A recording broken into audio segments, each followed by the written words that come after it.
Okay, so this is what I've been up to the last couple of weeks, or last month really.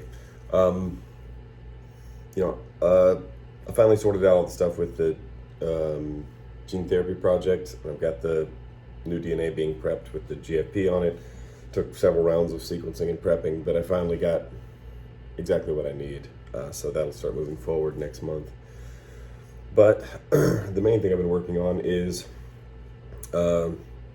I had been planning to collect blood from Osiris and use that to make induced pluripotent stem cells, which I could then use later as cell culture, which I could then use for cloning, because he was very old and I was afraid I was going to lose him soon. Well, I did. So I came home about a week ago, a little over a week ago, and he was dead. And he was an old man, and I kind of have been looking for this every day. But before I buried him, I took a biopsy, and I've been growing his cells, but it's been a struggle.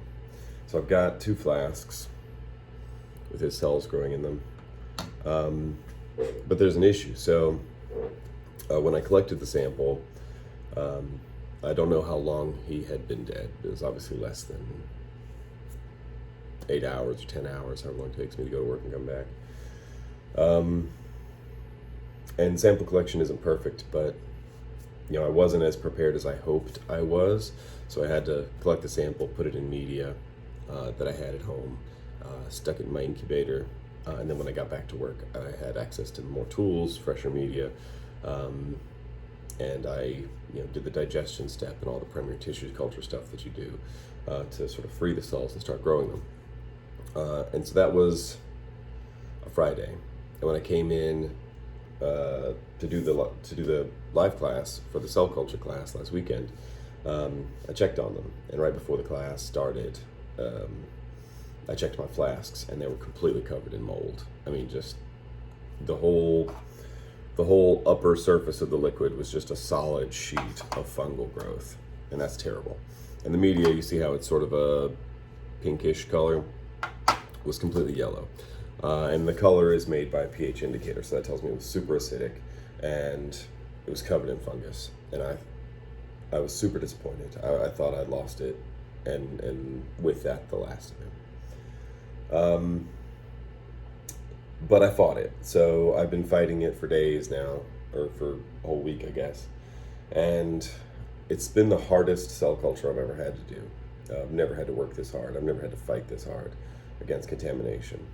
So now the media I'm using has some additional things added to it to help combat the fungal growth. So I added chloramphenicol and kanamycin on top of the amphotericin, streptomycin, gentamicin, and ampicillin that are already in there. So there's 5 or 6 different anti-whatevers. But this media is working okay, and I can show you the cells. Let me see. Oh.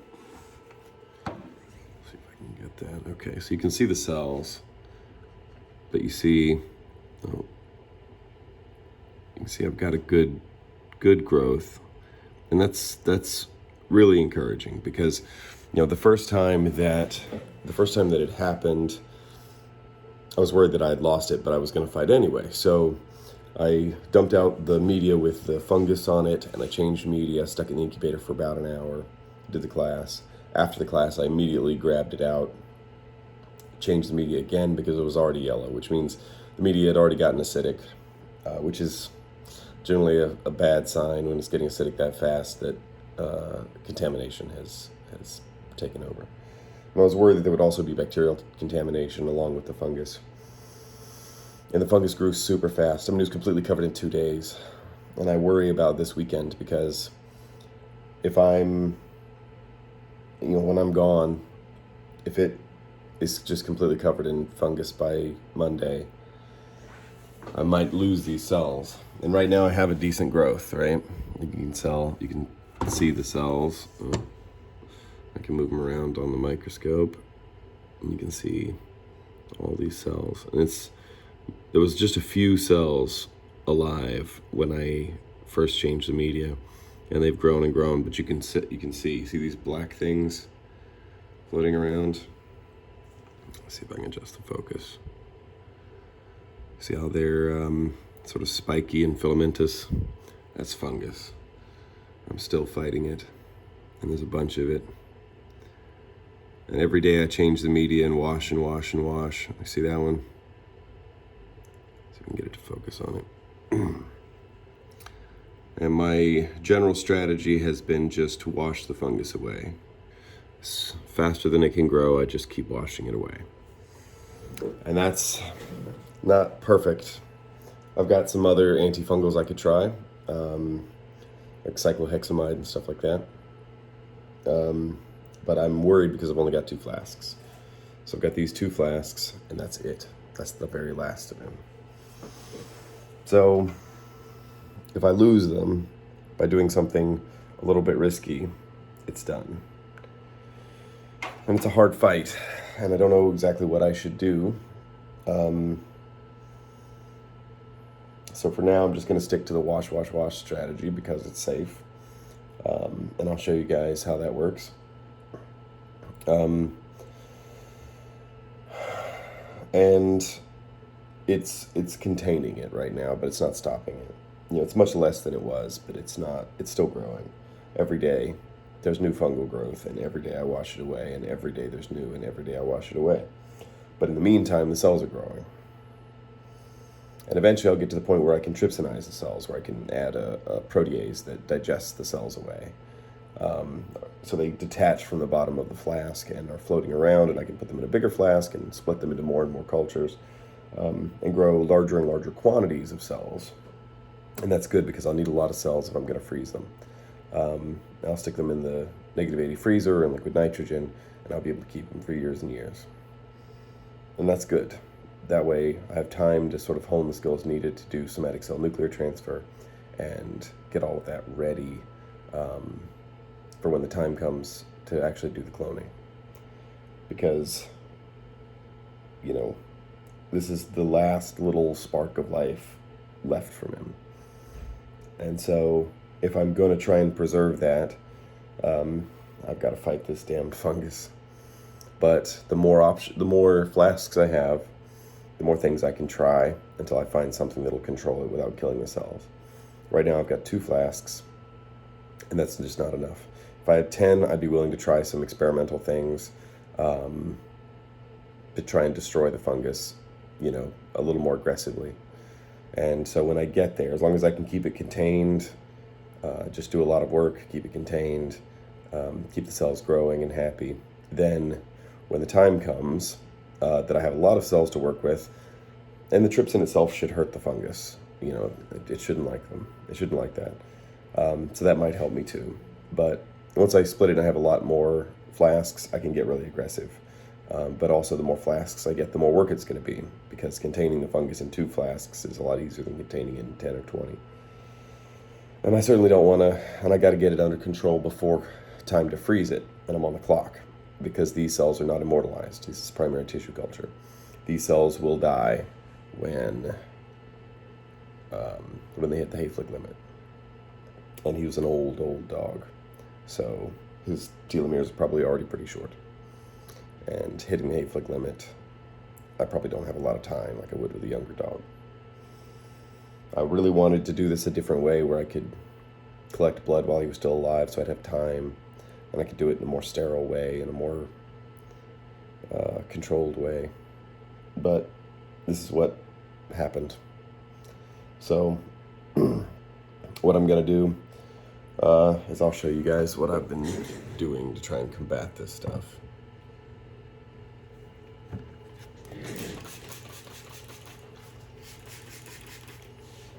So I've got just a jar full of bleach water. I've got 2 different medias here that I'm working with. This one is the media with the chloramphenicol, with all the antibiotics plus additional antibiotics.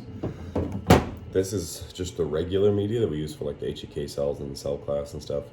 It's just L15, with antibiotics, antibiotics, and 10% serum. This is L15 and F12 with antibiotics, antibiotics, extra antibiotics, 20% serum, and 2 different growth factors added. So this stuff is really, really good for primary tissue culture. HEK cells and stuff like that don't need it. You know, just like the cells that we grow in the human cell class, don't need it. But for primary tissue culture, they're not adapted well for living in cell culture. So you don't need all of this. This media is just fine. But this media is still good, so I'm going to use this media because it's cheaper, but still good, and I'll use it as the wash media. And then I'll use this at the end to you know, refill them with so that they grow in it. So hopefully you can still hear me through the mask. But when you're fighting contamination, the last thing you want to do is breathe down your flasks, because I could do this in a flow hood. I've always done cell culture out of a flow hood. I do have a flow hood here, but I think I'd rather do it in the cell room. The flow hood's not in here. This room is a closed room and all of the air is filtered. I have like a HEPA filter for the whole room. So in some ways the whole room's a flow hood except for me, right? I'm the source of contamination. So I have to contain my breath and my hands and stuff like that from touching anything, and making sure that everything is right. So I've got sterile sterile filters, which filter media down to a point where it is it's too small for cells to get in, right? So cells don't get past the filters. So when I'm adding media, I can filter the media, because like right now these tubes might be contaminated. There might be one bacteria in there that's able to survive in all those antibiotics. Multiple types of antibiotic resistance are increasingly common in bacteria now. So the process is pretty simple, right? So I want to like try and get all that fungus loose. The cells are stuck to the bottom. You know, they have proteins that stick them to the plastic. So I'm like just trying to shake it loose. Anything that will come loose, because you notice most of the fungus is sort of like floating around in the media. It's either on the very top, and it's gotten better. You know, the first time I came in, the second day, it was a complete layer of like white fluffy mycelium. It was like bread that had molded, you know, except it wasn't green, which is good because that might imply that it hadn't sporulated yet. But I'm sure there was a bunch of spores in here, and they all germinated at once, and so you end up with a huge amount of growth really fast. And then when I came back the next day, there was like little patches, like individual rafts of fungal growth, which kind of implies to me that individual spores had germinated that didn't germinate the first time. And so I want to try and sweep up any spores that might be loose in there, and any individual clumps of fungus like this, which you can see. Even though they're not spores, they're little clumps that I think are coming from just, you know, detached cells and bits of growth that came from the spores, and then those are just growing outward and eating the media. And this media is really, really rich. You know, this media has a ton of good stuff in it, and so it's really easy for things to grow in it. I just want to dump that in the bleach, and the cells cells stay because they're in the media, right? I mean, they're attached to the plastic. They're not in the media. So I'm gonna add my wash media. And so I'm loading that into the back of the syringe, and then I'm just gonna filter into the flask a bit of it, and then repeat the rinse step. And again, I'm just trying to like pick up anything that didn't wash out last time, and I'm just trying to hopefully dilute and dilute and dilute until it's all gone. And the cells will stay because they're adhered, and the fungus should wash away. The trouble is, you're trying to wash so thoroughly that none of them remain, not one single cell That's really hard. These cells are small and they grow attached to things and inside things. And if there's just one cell that survives, it can regenerate stuff. And I don't know what I'm fighting. I don't know what this fungus is. You know, it could be something like trichoderma, which is just like a soil bacteria or soil fungus, and it's everywhere. It's like mold. Could be a bunch of different things. Could be anything, right? I mean, there's fungal spores all over your body. Could have come from me, could have come from my lab, could have come from Osiris, could have come from the ground near us while we were working. You know, it's a lot of things. So, just got to get as much washing done as I can. And I'm just doing lots and lots of wash steps in hopes that sheer dilution saves me. And I do the same thing to the other one. And you can see, like, well, you probably can't see from there, but the general frequency, like, I can sort of look around and get a sense of, like, how many of these different little patches of fungus are there, how many are growing.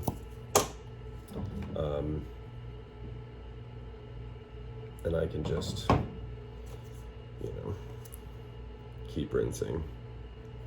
And then after a bunch of rinses, I can sort of check under the microscope and look around, see if there's fewer. And there are fewer, there's always fewer. Trouble is, maybe I need to do it twice a day, like once in the morning, once in the evening for a week or something super aggressive. I've been doing it once a day, and it's been improving. I just don't know if it's enough. So this is my fight right now, is doing this every day. Just trying to keep it clean as much as I can. And every day, I come in and fight more fungus. If I can beat it, I can make these cells last forever.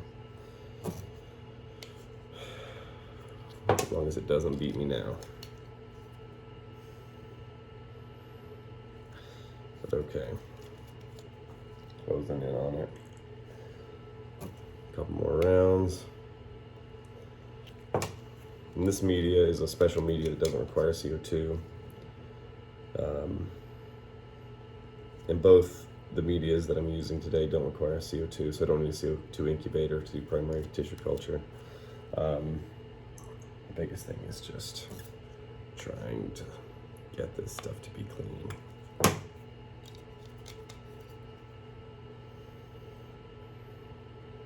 You can rinse pretty aggressively, like the cells are still there, you know. And I don't see any fungus right now. I see bubbles, but that's just because I've got it kind of foamy. But it doesn't matter that I don't see it. It's oh, no, I saw one right there. Yeah. So even after all those rinses, there's still one in there, right? So I'm gonna give it another round. I mean, it's just crazy, the amount. I mean, you would think you rinse it that many times that pretty much everything would be gone. But it just fights. And the fungus doesn't want to go. And even its like general spikiness might be making it hard to get rid of, right? It might be hanging up on stuff, especially as because you can't pour everything out. You can't completely empty the flask. Maybe I'll try larger quantities per rinse cycle. Because, you know, you're hoping that you rinse things down off the side walls and off the bottom, and it's all just floating around, and then you dump, and out comes 99% of the stuff that's in there. And then you do that again, and another 99% of the 1% of last time. Then you do it again and again and again. So you'd think, you know, even if you only got 50%, if you did enough washes, you'd get everything in just a few washes, but it just doesn't. You know, it's not even just a matter of a single cell clinging on. I mean, it'll be whole little colonies of fungus just still there. And I think some of it might be, you know, as you pour it, it creates like a really shallow space. And so I think as it's in that shallow space, instead of like rolling and tumbling along like something smooth would, like a sphere, it's a spiky ball, and it's like hanging up and grabbing the cells on the way down and resisting being poured out. So I'm just being really aggressive with the filtering.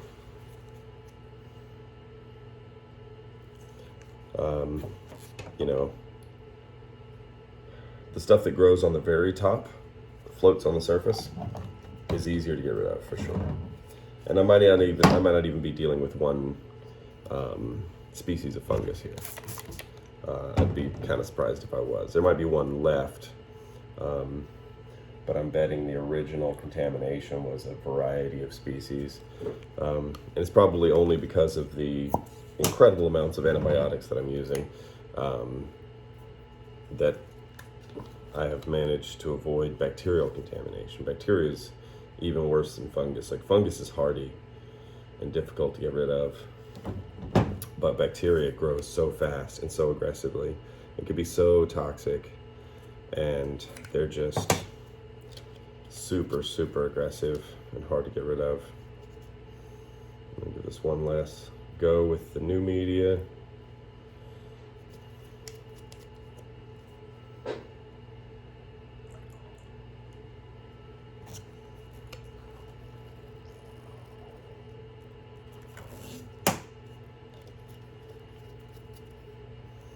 Okay, and then this was the first flask we did, so I'm going to give it new media.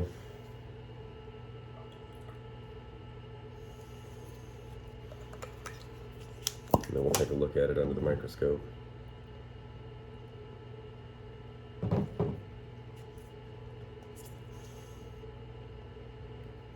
Give us about half of that, which is about 5 mLs. Pretty big wash. Wash away washing away the wash media now. It's also harder to wash with this stuff because it's 20% FBS. When you're using 20% FBS, it's really foamy.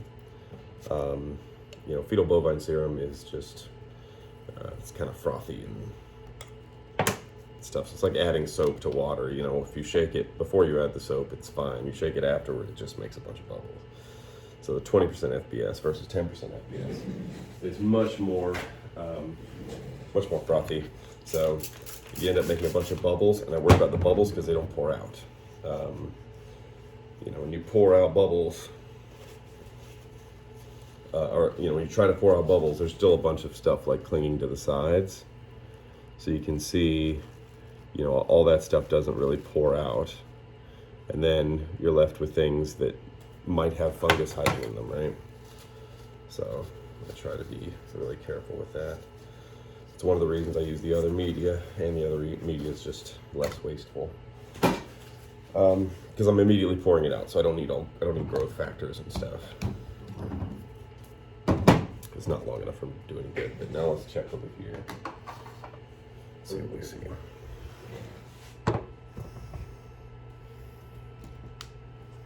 Adjust that a bit.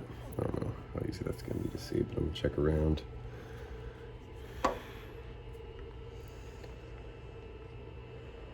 Okay, cells look good. So far, I don't see any.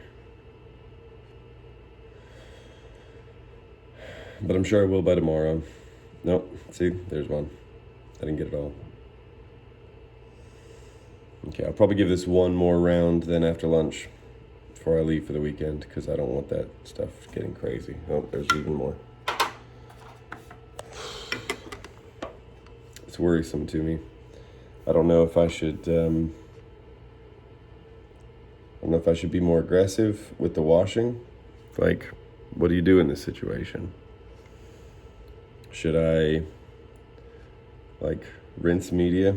Oh, freaking out the microscope here. Should I take a pipette? Like, should I take a pipette and spray media along the sidewall, along the bottom? and then just try and like rinse off anything that's slightly clinging. Maybe I will try that. But this is a hard fight, and this is Friday. And I don't want to come back Monday to a bunch of dead cells.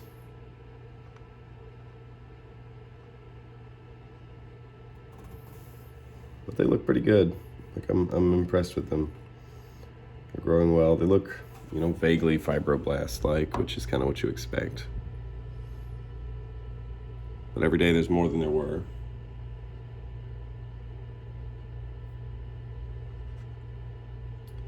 So you can see, let me adjust the focus.